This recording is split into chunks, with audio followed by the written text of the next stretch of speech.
Day 181. Of the 29th year and beyond. Oh, so today I wanted to revisit. In a previous post, we talked about types of love, and there were 8 types of love. Okay. And you mentioned that the Greek knew how to do it right. Well, in the English language, we say love. Mm-hmm. In the Greek, there are different words to define different aspects of love. Right. So, in the English language, we would say, I love my wife. Yeah. I love chocolate. I love my dog. Yeah. I love that tree. Right, which totally different things. But in the Greek, it breaks it down for the different types and phases of love. So this morning, I woke up about 4 and... Oh, and happy Valentine's Day. Oh, happy Valentine's Day. Happy Valentine's Day. Yeah. And I was thinking, it was Valentine's Day, and I wanted to talk about love. And I said, well, I know that we talked about the 8 different types of love, but I was curious because I know that you're very versed in the 8 different types of love. What types of love do you, well, more versed than I am, what types of love do you think are necessary for a relationship to work? Well, I think all aspects of love, you need the eros, you need that erotic, that passion kind of love. You need that agape, which is that unconditional love that, sustains you through all of it. You need that filio, which is a brotherly kind of love. I mean, so deals with fellowship. I mean, I just think that you need it all.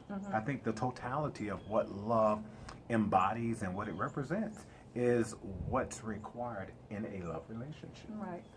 And because when I was laying there, I was thinking, if it wasn't for the agape love, and that's the type of love that Christ has for us, that it would be almost impossible for me to have the other types of love that I share with you. With any kind of consistency. Yes. Absolutely, yes. absolutely.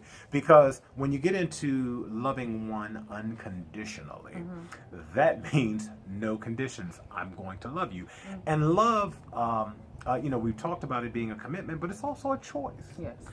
You choose to love, I believe, and people say, well, you can't choose who you fall in love with. The jury's out on that. Because there are factors that make one more lovable or less lovable, but love, I believe, starts with a choice. Yeah, because you said you can't choose who you fall in love with. And I think a lot of times, and we've always talked about this, sometimes what you fall in love with is... I think more than anything else, when people say you can't choose who you fall in love with, I believe that they're talking more about attraction. Right, exactly. And that's what I was going to say. Yeah. There is a visual type of love, and then what is it, eros? Well, because there are certain things about a person's characteristics or about a person's appearance that may draw you than other things. Yeah, because and there are some people that in bed you are perfectly suited for it. I mean, y'all rock it together, everything's but that still may not be the person that gives you all the types of love that you need, because if that person can't accept you where you're at on a bad day, if that person doesn't love you unconditionally, then even if you have great sex, that's not going to sustain your marriage. Well, because just like everything else, that too can pass away. Yeah. So what happens if all you had was an erotic kind of love, and the ability to really fully experience that phase of love is car diminished. Accident, any a number of health things. challenge, MS, anything can happen. Right. So when I was laying there thinking, I just, it just kept playing in my mind that, if it wasn't for the agape type of love that I feel for God, that allows me the ability to understand that He forgives me for everything that I do, thus I have to forgive you for things that you do, it really spoke to me, that was something that I needed to highlight. Well, see, and the God love, that agape love, is the model, because, and I believe that you have to be connected and have a relationship with God, because we are messy people. By virtue of our nature, we're just messy, and there's so much.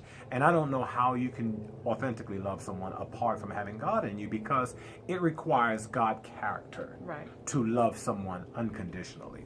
Because by virtue of our humanity, we kind of have a tit for tat, you scratch my back, I scratch yours kind of mentality.